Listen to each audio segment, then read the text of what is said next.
Oi para todo mundo que tá assistindo a gente. Meu nome é Laís Eusébio e hoje eu vou conversar um pouquinho com o José Eduardo, famoso Zezão. Ele vai tirar algumas dúvidas nossas sobre os intercâmbios que a IF pode proporcionar.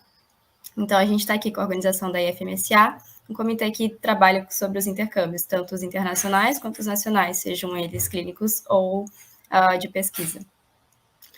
Então, Zezão, você pode falar um pouquinho sobre você? Foi um prazer ser convidado, primeiramente, tá?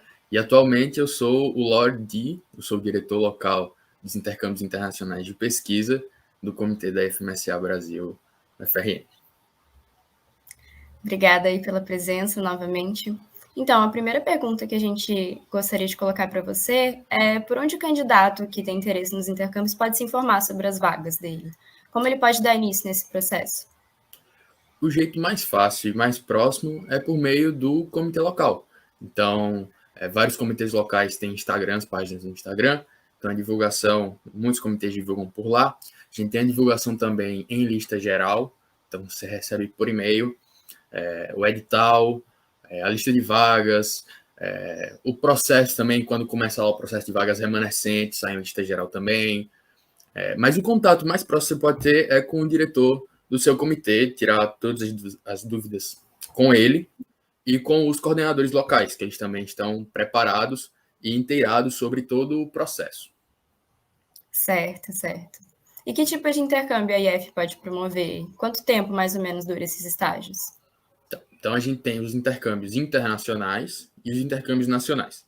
Todos os dois podem ser de pesquisa ou intercâmbios clínicos cirúrgicos. Dos internacionais, eles podem durar 4 semanas, tá bom? É o período pré-estabelecido, tem todo o processo para aumentar o período de intercâmbios, mas é um processo à parte que a gente tem que pedir uma extensão e aí acaba ficando por mais 4 semanas. Mas intercâmbio padrão são os de 4 semanas, tanto para pesquisa como para o clínico cirúrgico. Certo, certo. E como é que funciona o processo seletivo para esses intercâmbios? Então, Tem diferença entre eles para os estágios nacionais e estágios internacionais? eu não estou muito por dentro dos nacionais, mas eu creio que é o mesmo processo. Então, a gente tem lá a liberação do edital, com as vagas, tudo bonitinho. E aí, todos os comitês que declararam vagas, isso para o período atual, tá bom? Que a gente vai para o período internacional, que chama PI 22-23, que é o próximo. Todos os comitês que já declararam vagas vão poder mandar seus alunos. Infelizmente, o nosso comitê da UFRN não declarou vagas por um problema burocrático que está sendo resolvido, esperando declarar vagas no período de vagas remanescentes, tá bom? E aí, o que acontece? A gente tem lá a liberação do edital, vão sair as vagas, e aí você vai ter um formulário de aplicação. Você vai aplicar lá com todos os seus certificados, com suas monitorias, com seus artigos publicados, com seus posts de congresso, uma declaração falando em que período da faculdade você está. E aí todos esses, digamos que toda a construção do seu currículo contará pontos para esse processo seletivo de intercâmbios. Então você vai escolher também o país para que você quer ir, escolhe lá também a área de preferência, não é a certeza que você vai cair naquela área, mas você escolhe a sua área de preferência, bota o mês que você pode ir, mas isso também você pode ver antes lá no portal da Exchange Conditions da IF, tá bom? E aí, feito tudo isso, vai lá ter o processo seletivo, eles vão ranquear as notas. Então, por exemplo, eu quero ir para Portugal. Aí eu vejo lá que a nota mínima do ano passado, só um exemplo, tá? Foi de 400. Então eu precisava de 400 pontos ano passado para ir para Portugal. Então, com base nisso, eu já me preparo. Se eu estou só com 200 pontos, talvez seja muito difícil para eu ir para Portugal. Aí você vê lá na lista do ano passado, já é como se fosse aquela história do SISU, do Enem, tudo com base nos anos anteriores e tal, né? E aí você pode ser escolhido ou não. Você foi escolhido lá, eu escolhi Portugal, vou para Portugal tranquilo, tão bonitinho, e aí vai ter outro processo que eu acredito que a gente vai destrinchar ele nas próximas perguntas, né? Mas vamos supor que você não foi escolhido. Aí um detalhe importante, para você participar dessa primeira parte das vagas, você precisa ser filiado à IF, tá? Você não foi escolhido. Então agora a gente vai ter o período de vagas remanescentes. E aí, como é isso? Todo mês vai lá sair na sexta-feira a lista de vagas remanescentes, certo? Com os novos países e tudo mais. E no sábado, eu acho que é de 8 horas da noite, se eu não me engano, ou é de 7 horas, é um negócio assim, no horário exato, ele abre um formulário Google, um Google Forms. E aí você precisa aplicar. E aí isso qualquer aluno da universidade pode fazer, tá? Que tem um IF, né? Pode fazer. E aí não vai contar mais agora os pontos. Agora é por quem manda primeiro. Então, quem conseguir enviar primeiro o formulário tem a prioridade de escolha. Porém, quem participou da primeira fase, das vagas, declaração de vagas normais, vai ter uma prioridade em cima dessa galera que vai estar participando pela primeira vez nas vagas remanescentes.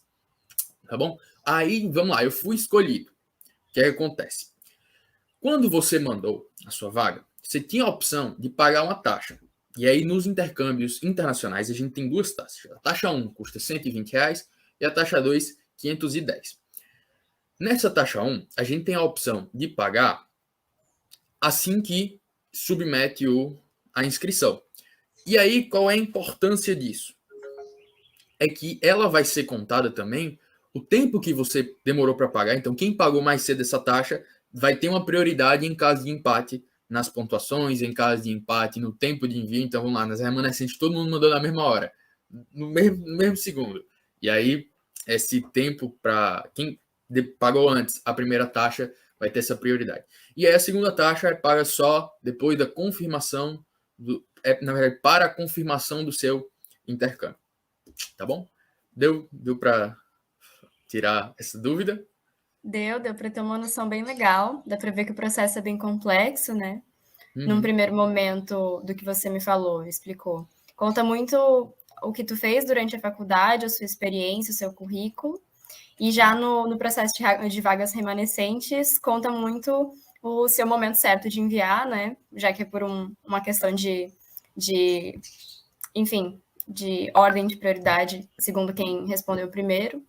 Então, tá aí as informações, né? Para o primeiro, eu entendi que no edital de pontos mesmo, tu já tem que ser filiado da IF, é isso mesmo, né? E já no segundo remanescente, pode ser que você não seja afiliado, mas sendo você de uma faculdade que tem um comitê da IFMSA local bem estabelecido, você pode participar. Sim. Show. Acho que isso vai sanar a dúvida de muita gente. E na onda do que você já estava falando, né? Você comentou sobre as taxas para se inscrever. Quanto a essa parte financeira, o candidato tem que pagar tudo do intercâmbio dele? A IFMCA, ela oferece algum tipo de apoio? Quais seriam os gastos, assim, de maneira geral? Tá. Então, vamos lá. A gente tem essas duas taxas que somadas vão dar aí R$630, né? E elas dão direito a quê? No intercâmbio internacional você vai ter a moradia. Então, do mesmo jeito que você pode receber alguém, você vai ser recebido lá para o país que você for. Você vai ter uma alimentação e você vai ter o direito de participar lá dos estágios ou do grupo de pesquisa, dos ambulatórios. O que é que você não vai ter com essa taxa da EF? Você vai ter que pagar do seu próprio bolso. A viagem, tá? Então, passagem de avião, dia de volta, as alimentações que você queira fazer de jantar, coisas fora, de lanches fast food, enfim, que não sejam aquela refeição que você tem direito, tá? E os demais, eu quero comprar uma lembrancinha, um presente, uma roupa, ou coisas do tipo, sai tudo do seu bolso. Mas, prioritariamente, as outras alimentações e a passagem que tem que sair do seu bolso também, tá? Certo. De certa forma, já é muito, né? A gente ter uma hospedagem lá é incrível. Inclusive, dá essa oportunidade de a gente estar próximo, né? Do ambiente de lá, das pessoas, conhecer tudo. Para muito além de um intercâmbio que tem a ver com a parte profissional, ele é cultural, né? Isso é o que a parte mais interessante, na minha opinião. Só para falar um negocinho, às vezes saem uns editais, eu acho que chama edital de vulnerabilidade, um negócio assim, que é como se fosse uma bolsa para não pagar essas taxas para ir pro intercâmbio. Então, sai em lista geral também, acabou recentemente. A gente até divulgou lá no grupo de WhatsApp da gente, então tem como ficar ligado nisso também. Então, se alguém precisar, ainda dá para solicitar esse apoio, né? Para que seja mais econômico. Bacana. Tá certo, então. Além disso, agora sobre uma visão geral, né? Qual você acha assim que é o momento ideal para se fazer o intercâmbio? Como é que a pessoa escolhe para qual lugar ela quer ir? Tá. Então, a gente tem esse fator de você com um currículo mais cheio consegue pontuar mais. E lá no edital, pelo menos nos editais que eu li passados, o ano que você está no curso, ele conta ponto também. Então, quem está mais à frente no curso ganha mais pontos. Tem um fator também que muitos locais só recebem os alunos, por exemplo, eu quero lá rodar na neurologia lá em Portugal. Pode ser que Portugal só aceite receber alunos lá na neurologia depois que os alunos pagam neurologia na sua própria faculdade. Então aí tem esse fator. Se eu quero rodar numa disciplina que está mais lá para frente no curso, eu tenho que esperar essa disciplina chegar.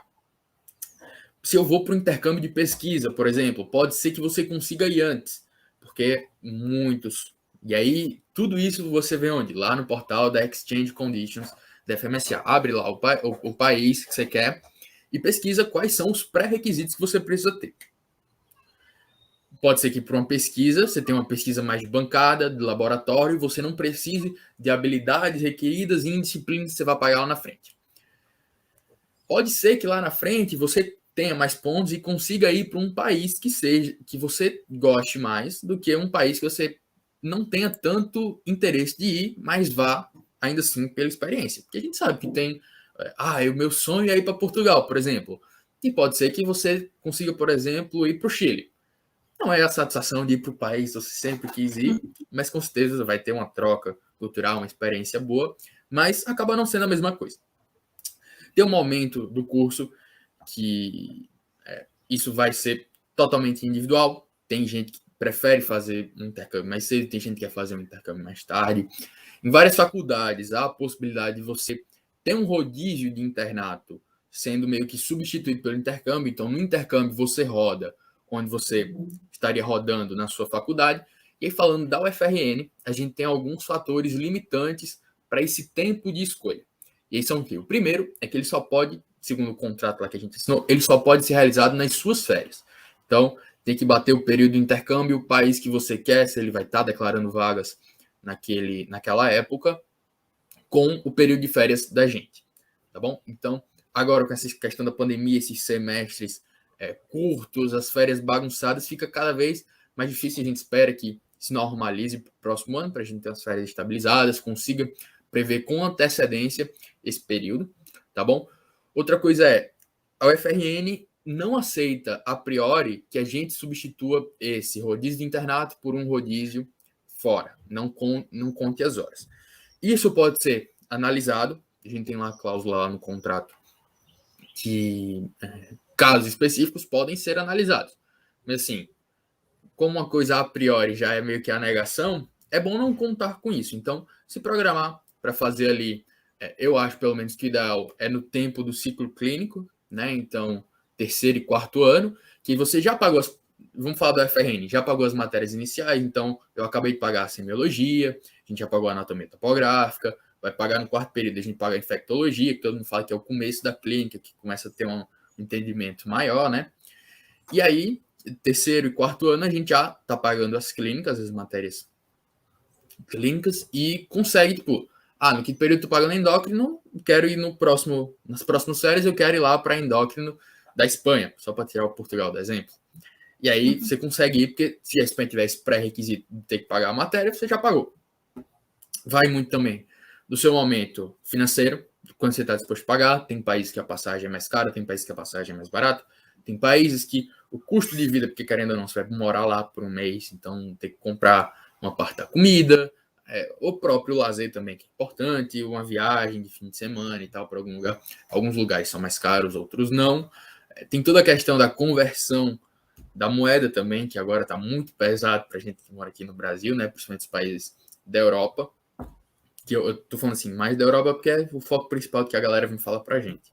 Mas tem países aqui também na América Latina, tem países na África, tá?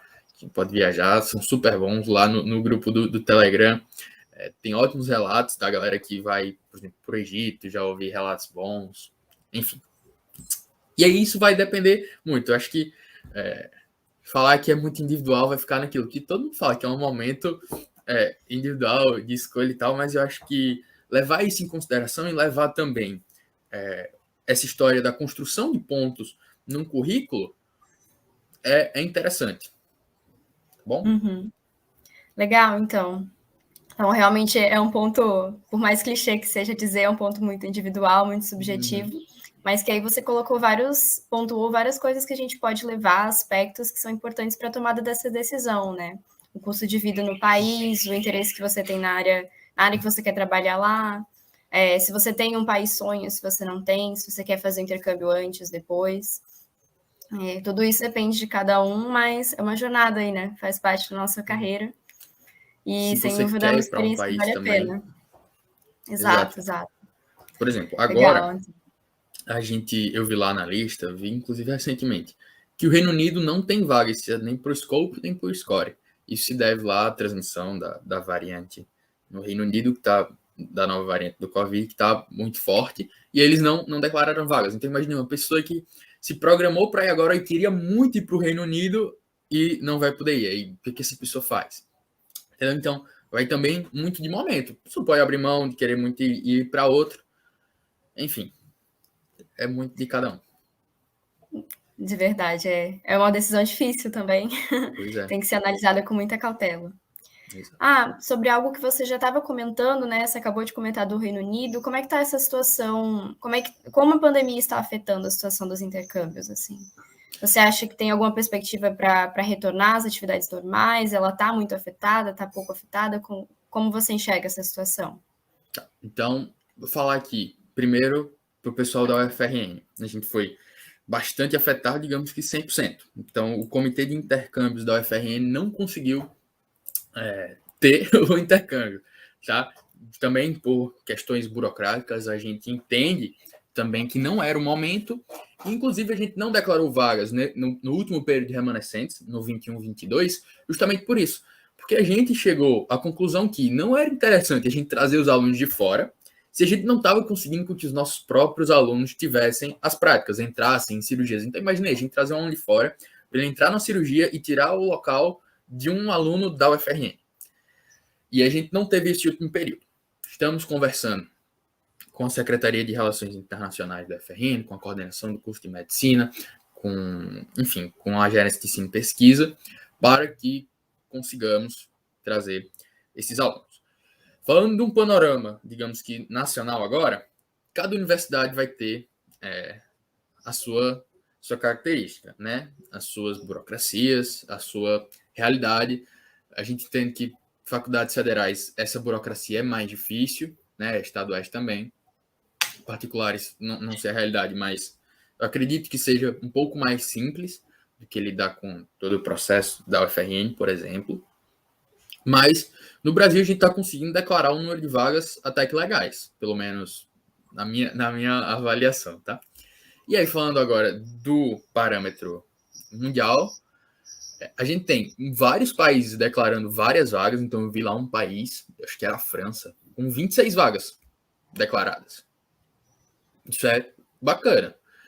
Tem países com uma, duas vagas, e aí pro nosso comitê, o SCORE, a gente tem bem menos vagas do que pro clínico cirúrgico, apesar da procura ser um pouco menor também, a gente entende também que não dá para você levar 10 alunos para participar de uma pesquisa que está acontecendo lá, né?